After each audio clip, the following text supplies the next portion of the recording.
সজনের ডাঁটা দিয়ে বাটা মাছ রান্না একদম রেডি। সকলকে স্বাগত।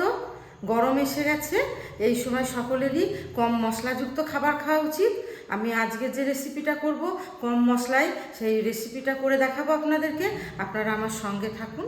আজকের রেসিপি সজনের ডাঁটা দিয়ে বাটা মাছের ঝোল। এবার আমি মাছগুলোকে নুন হলুদ মাখিয়ে রাখি।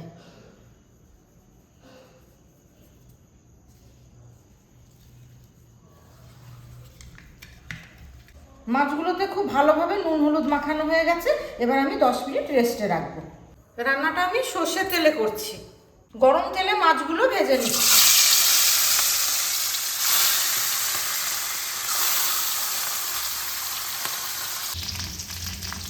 মাছগুলো খুব ভালোভাবে ভাজা হয়ে গেছে, এবার আমি তুলে নিচ্ছি। এই তেলে বাকি মাছগুলো ভেজে নেব।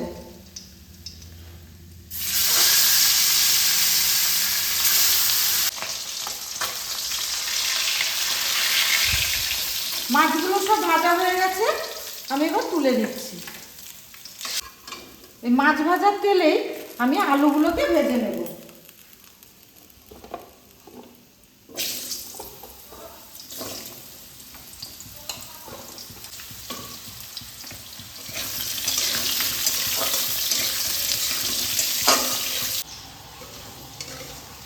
আলুগুলো খুব ভালোভাবে ভাজা হয়ে গেছে, এবার আমি তুলে নেব।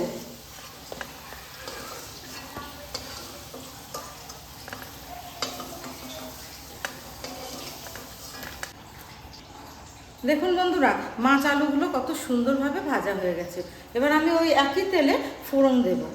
তেল গরম হয়ে গেছে, আমি এবার 1 চামচ কালো জিরে দিয়ে দিচ্ছি। দেখুন বন্ধুরা, খুব কম তেলেই আমি রান্নাটা করছি। মাছ আলুটাও খুব কম তেলেই আমি ভেজেছি। এরপরে দিয়ে দিচ্ছি কুচনো কাঁচা লঙ্কা,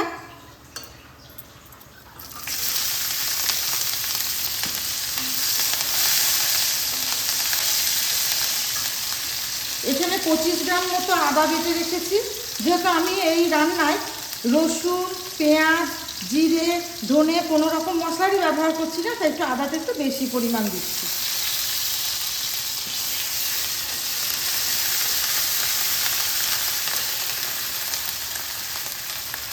একটু জল দিয়ে কষিয়ে নেব।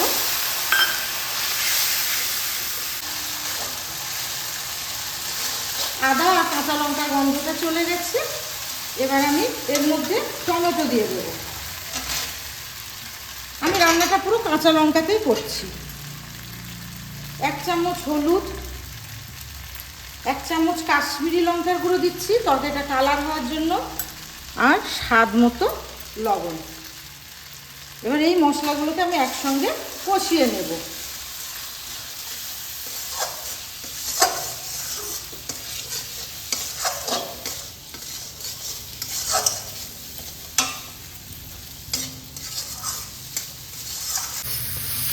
দেখুন বন্ধুরা, মশলাটা খুব ভালোভাবে কষানো হয়ে গেছে, তেল ছেড়ে গেছে। আর আমি খুব অল্প তেলে রান্না করছি আজকে। আর এইবার আমি এখানে ডাঁটা কেটে রেখেছি, এইগুলো এর মধ্যে দিয়ে দেব। সজনে ডাঁটা,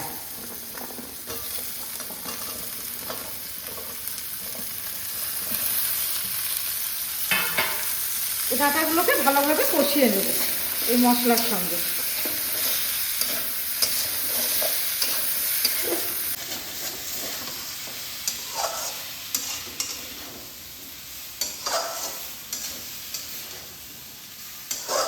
ডাঁটাগুলো মশলার সঙ্গে খুব ভালোভাবে কষানো হয়ে গেছে। আমি এবার এই ভেজে রাখা আলুগুলো এর সঙ্গে এর মধ্যে দিয়ে দিচ্ছি।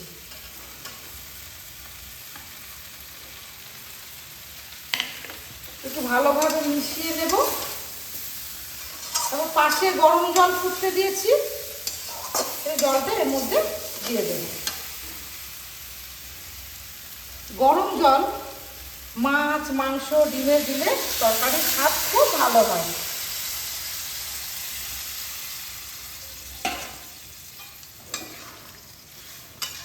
ভালোভাবে মিশিয়ে নিয়ে 10 মিনিটের জন্য আমি কুক করতে দেবো ঢাকনা চাপা দিয়ে।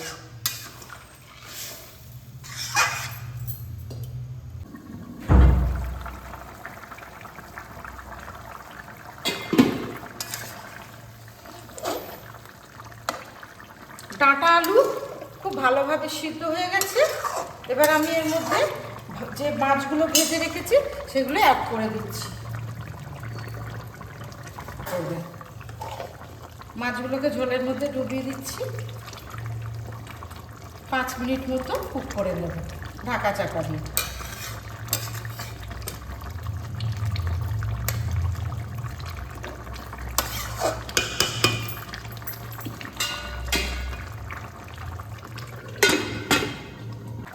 সজনের ডাঁটা দিয়ে বাটা মাছ রান্না একদম রেডি।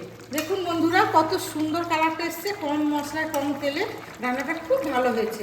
আমরা সবসময় মাছ রান্নার শেষে ধনেপাতা দিয়ে থাকি, কিন্তু আজকে আমি একটা জিনিস দেব, একটা মশলা দেব, সেটা হচ্ছে কাঁচা মৌরি বাটা। এইটা দিলে পরে খেতে খুব স্বাদ হয়। আপনারা এইভাবে কাঁচা মৌরি বাটা মাছের ঝোলে দিয়ে খেয়ে দেখবেন, ট্রাই করে, খুব ভালো লাগবে রেসিপিটা খেতে। ভিডিওটা আপনাদের ভালো লাগলে পরে লাইক করবেন, কমেন্ট করবেন, শেয়ার করবেন এবং সাবস্ক্রাইব করবেন।